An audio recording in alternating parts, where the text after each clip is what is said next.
நான் முருகவேல் அவருடைய கோணத்தை திரு முருகவேல், இதில் மாறுபட்ட பார்வைகள் உங்களுக்கு இருக்கா? இந்த போக்குகளை நீங்கள் எப்படி அவதானிக்கிறீங்க? ஒன்றும் இல்லை, அதிமுகவுடைய பலவீனத்தினால அதிமுகவை ரீப்ளேஸ் பண்ணுற இன்னொரு மாநில கட்சியாக தான் தாவேகா உருவாகுது. தாவேகா திமுகவை விமர்சிக்கிறது அப்படிங்கிறதுல ஆச்சரியம் ஒன்றும் இல்லை. ஏன்னா ஆட்சியை பிடிக்கிறதை அடிப்படையாக கொண்டு உருவாக்கப்பட்ட ஒரு கட்சி. அப்போ ஆட்சியில் இருக்கிறவங்கள அது விமர்சித்து தான் தீரணும். அதை தான் அவங்க பண்ணுறாங்க. அதிமுகவை அலட்சியப்படுத்தணும், அது களத்திலேயே இல்லை அப்படின்னு சொல்கிறது என்ன அப்படின்னா, நாங்கள் இருக்கிறோம், அந்த இடத்துக்கு நாங்கள் வர்றோம் அப்படின்னு காட்டுற ஒரு சிக்னல். இப்போது பெரியார், அண்ணா, எம்ஜிஆர் எல்லாத்து பேரையும் சொல்கிறது என்னன்னா, அதிமுகவோட ஷூஸுக்குள்ளே தான் நுழைஞ்சிக்கிறது அப்படிங்கிறது தான் அது காட்டுது. இப்போ தமிழ்நாட்டுடைய அரசியலில் எப்பவுமே ரெண்டு சக்திகள் இருக்கும். ஒன்று ஒரு 40-50 வருஷமாக, ஒன்று திமுக, இன்னொன்று அதிமுக. இப்போ திமுக ஒரு ஸ்டாண்டர்டாக திமுக திராவிட அரசியல் அப்படிங்கிறதுலாம் உறுதியாக நிற்கும். அதிமுக கொஞ்சம் காம்ப்ரமைஸாக, தேவைப்படும் போது காம்ப்ரமைஸ், தேவைப்படும் போது அதை எதிர்த்து நிற்கிறது, மத்திய அரசியை கவுக்கிறது, இந்த மாதிரியெல்லாம் அது இருக்கும். ஆனால் இன்னைக்கு எடப்பாடி பழனிசாமி தலைமையிலான அதிமுக அப்படிங்கிறது அந்த தனித்தன்மையை அது இழந்துருச்சு.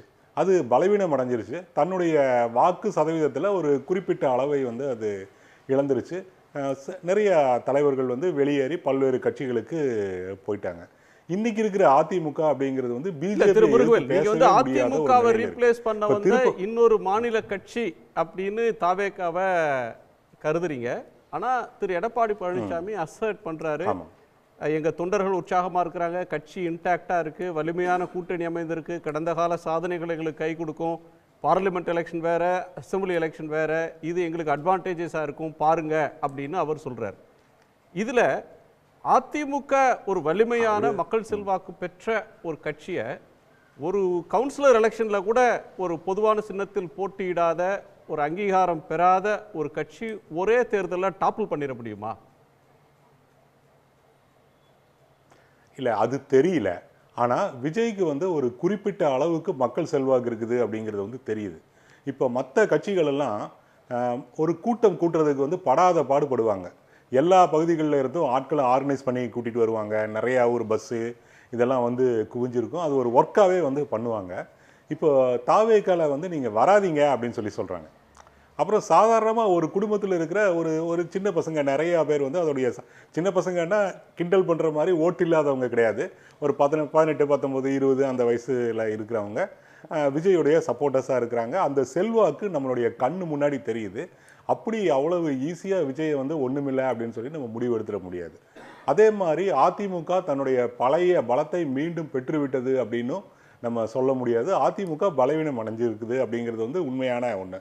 பொதுவாகவே இந்த விஜய் இவ்வளவு தீவிரமாக வர்றக்கெல்லாம் முன்னாடி இந்த எலெக்ஷனில் திமுக வந்துடும், அடுத்த எலெக்ஷனில் பார்த்துக்கலாம் அப்படின்னு பேசுகிறது ஒரு வழக்கமாகவே இருந்தது. அதாவது வரப்போகிற 2026 எலெக்ஷனில் திமுக ஜெயிச்சிரும் அப்படின்னு சொல்லிட்டு ஒரு தோல்வியை ஏற்கனவே ஒத்துக்கொண்ட ஒரு கட்சியாக தான் அதிமுக இருக்குது. ஒரு பதவியை நோக்கின ஒரு தீவிரமான ஒரு பாய்ச்சலை அது முன்வைக்கிற மாதிரி அது தெரியல. அதே மாதிரி எடப்பாடி எவ்வளவு பேசினாலும் எவ்வளவு முயற்சி பண்ணாலும் அது உள்ளுக்குள்ளே செங்கோட்டையன் மாதிரி அவ்வளவு பெரிய செல்வா கூட அவர் முதல்ல இல்லைன்னாலும் கூட நிறைய பேர் அவர் வெளியே போயிட்டே இருக்கிறாங்க. அப்புறம் உதாரணத்துக்கு இப்போ திருப்பரங்குன்றம் எடுத்துக்கங்களேன், பிஜேபியுடைய நிலைப்பாட்டுக்கும் அதிமுகவோட நிலைப்பாட்டுக்கும் சம்மந்தமே ரொம்ப அது வித்தியாசமே இல்லை. அதே நிலைப்பாட்டை எடப்பாடி எடுக்கிறார்.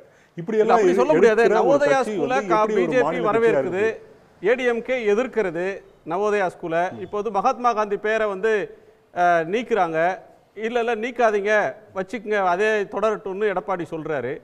இதெல்லாம் அவங்களுடைய அடையாளத்தை தக்க வைக்கிறதுக்கு முயற்சி இருந்தால் கூட, செங்கோட்டையன் போயிட்டாரு அப்படின்றது ஒரு பாயிண்ட் அப்படின்னு வச்சுக்கிட்டோம்னா கூட, ஏடிஎம்கே அப்படின்ற ஒரு சக்தி விஜய விமர்சனம், விஜயுடைய வாக்குகளுக்கு தான், எம்ஜிஆர் வாக்குகளுக்கு தான் விஜய் முயற்சி பண்ணுறாரு, ஜெயலலிதாவுடைய வாக்குகளுக்கு முயற்சி பண்ணுறாரு, திமுக எதிர்ப்பு வாக்குகளை முதன்மையாக பெறணும்னு ட்ரை பண்ணுறாரு.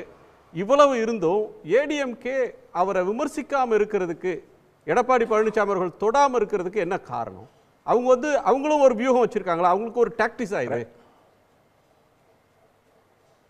2026 எலெக்ஷனில் அதிமுக ஜெயிக்கிறதுக்கு ஒரே ஒரு வாய்ப்பு தான் இருக்குது, விஜயை தங்கள் பக்கம் சேர்த்திக்கிறது. அப்படி இல்லை அப்படின்னு சொன்னால் அதற்கு வந்து வாய்ப்பே இல்லை. அதுதான் வந்து இப்போ இருக்கிற யதார்த்தமான நிலைமை. அதற்கு தான் ரொம்ப சீரியஸாக கரூரில் அவங்க முயற்சி பண்ணாங்க. இப்போ விஜய் கட்சியும் விஜயுடைய அந்த தாவேக்காவுடைய தலைமையும் ரொம்பவும் பலவீனமான நிலைமையில் இருந்தபோது அதன் மேலே தாக்குதல் நடத்தாமல் அவங்களுக்கு வந்து அரணா நின்னாங்க, தங்களோட வந்து சேர்ந்துக்குவாங்க அப்படின்னு சொல்லி எதிர்பார்த்தாங்க. ஆனால் தமிழ்நாட்டு அரசியலோட டைனமிக்ஸ் வந்து வேறையாக இருக்குது. தமிழ்நாட்டு அரசியலில் வழக்கமான அந்த இருதுருவ அரசியலுக்கு அதிமுக இன்னைக்கு வந்து சரி வராது அப்படிங்கிற ஒரு சூழ்நிலை தான் வந்து இருக்குது. இப்போ மகாத்மா அந்த ஊரக வேலைவாய்ப்பு திட்டம், 100 நாள் வேலை, இந்த மாதிரி விஷயத்துலலாம் ஒரு சின்ன எதிர்ப்பு கூட காட்டலைன்னா அதிமுக இருக்கிறதுக்கான வாய்ப்பே இல்லை. அதனால் அதை வந்து காட்டுது ரொம்பவும் பலவீனமான சாதாரணமான எதிர்ப்பு. ஆனால் பேச வேண்டிய விஷயம் என்ன? திருப்பரங்குன்றம். ஏன்னா தமிழ்நாடை வந்து அது வேற மாதிரி மாற்றிடக்கூடிய ஒரு விஷயம். அதை பற்றி வந்து பேசுகிறதே இல்லை. இப்போ அந்த மாதிரியான ஒரு சூழ்நிலைகளில் வந்து விஜயும் பேசுறதுல தான். ஆனால் அதிமுக பேசாமல் இருக்கிறத அவர் எடுத்துக்கிறார் அந்த இடத்த. அதிமுக பேசாம இருக்கு. நீங்க வந்து விஜய் வந்து திருப்பரங்குன்றத்தையும் பேசுறது இல்ல, மகாத்மா பேரை மாத்தினாலும் பேசுறது இல்ல, அல்லது எஸ்ஐஆர் பற்றியும் பேசுறது இல்ல, தமிழ்நாடு இந்த மாதிரி கோர் இஷ்யூஸ்ல கருத்தே சொல்லாம இருக்கிற ஒரு அரசியல்வாதி, வெறும் சினிமா புகழ், ரசிகர்கள், திமுகவை திட்டுறது, முதலமைச்சரை விமர்சிக்கிறது, இதன் வழியாக ஒரு தேர்தலை ஜெயிச்சிட முடியுமா? திமுகவை இவர் தீய சக்தி அப்படின்னு சொன்னா உடனே அது மக்கள்கிட்ட ரெசனேட் ஆயிடுமா? விஜய்க்கு வந்து அது வந்து பேச வேண்டிய அவசியமே இல்லை அப்படின்னு தான் தோணுது. அவருடைய ரசிகர்கள் வந்து அதெல்லாம் அவர்கிட்ட எதிர்பார்க்கவே இல்லை. அவர் வந்து அதை பார்க்கறதும் இல்லை. அப்புறம் தன்முடித்தனமான திமுக எதிர்ப்பாளர்களுக்கும் அதெல்லாம் பேச வேண்டிய அவசியமும் வந்து இல்லாமல் தான் இருக்குது. அதனால் விஜய் வந்து அவருடைய ரசிகர்களுடைய ஸ்டாண்டர்டு, அந்த கட்சியில்கிட்டேருந்து என்ன எதிர்பார்க்கப்படுதோ அந்த விஷயத்தை வந்து அவர் பேசிட்டு போயிடுறாரு. ரொம்ப சிக்கலான விஷயங்களுக்கு அவர் வந்து வரவே மாட்டார். இது ஏறக்குறைய அதிமுக வந்து கொஞ்சம் கொஞ்சம் பேசினாலும் கூட எம்ஜிஆர் வந்து ஒரு நழுவலாக தான் போவார். அந்த மாதிரி தான் இது. அதனால் விஜய்க்கு வந்து இவ்வளோ தான் போகுது. இப்போ பாரு, கூட்டம் பாருங்கள், 35,000 40,000 பேர் வந்து குவிகிறாங்க. பெரிய ஆர்கனைசேஷன் இது ஸ்ட்ரென்த் எல்லாம் இல்லாமையே.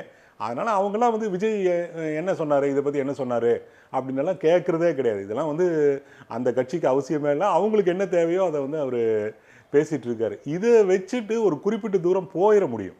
இப்போ இந்த கூட்டம் வந்து ஒரு குறிப்பிட்ட அளவு தேர்தலில் எதிரொலிக்க தான் செய்யும். இப்போ அதிமுக ஒரு ரொம்ப நாளாக இருந்த ஒரு கட்சி, அது கட்டாயம் தன்னுடைய கொள்கைகளை முன்வைக்க வேண்டும். ஆனால் புதுசாக ரொம்பவும் தீவிரமாக எங்கள் தளபதி வந்தார்னா எல்லாத்தையும் மாற்றிடுவார், அவர் நிறைய விஷயங்களை வந்து வெளியே சொல்ல மாட்டார், அவர் வந்ததுக்கப்புறம் பார்த்துக்குங்கன்னு நினச்சிட்டு இருக்கிற ஒரு 20 வயசு பையனுக்கு அது வந்து விஜய் சொல்லாமல் இருக்கிறது பிரச்சனை இல்லை. ஆனால் அதிமுக முழுக்க பிஜேபி கூட இணைஞ்சு போகிறது அப்படிங்கிறது வந்து ஒரு அரசியல் தொண்டருக்கு வந்து அது பெரிய சிக்கலாக வந்து அது மாறும். உடனுக்குடன் செய்திகளை தெரிந்து கொள்ள சன் நியூஸ் பெல் ஐகானை கிளிக் பண்ணுங்க.